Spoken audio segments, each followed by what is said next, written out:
రాయుడి వీడియోతో పాటు కోటవింత కామెంట్స్ పై కూడా స్పందించారు శ్రీకాళహస్తి ఎమ్మెల్యే బొజ్జల సుధీర్ రెడ్డి.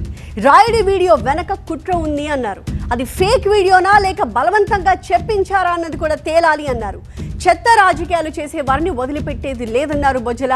ఈ వ్యవహారంపై లోతైన దర్యాప్తు జరగాలని డిమాండ్ చేశారు. ఈ వీడియో ఏఐయా మాఫ్డా లేకుంటే వీళ్ళు ఎవరైతే అతను హత్య చేశారో దాని ముందర వీడియో తీసి మిమ్మల్ని వదిలేస్తాం కాబట్టి ఈ వీడియో చెయ్యి అని చెప్పి బెదిరించి వీడియో తీసిన తర్వాత హత్య చేయడం జరిగిందా? ఈ హత్య జరిగి దగ్గర రెండు నెలలు కావస్తూ ఉంది. వీరు జైలు కూడా పోవడం జరిగింది.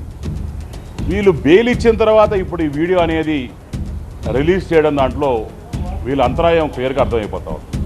డెఫినెట్గా దీని మీద ఒక స్ట్రిక్ట్ ఎంక్వైరీ చేయాలి. ఈరోజు నా పేరు చెప్పారు, రేపు ఇంకో నాయకుల పేరు చెప్తారు.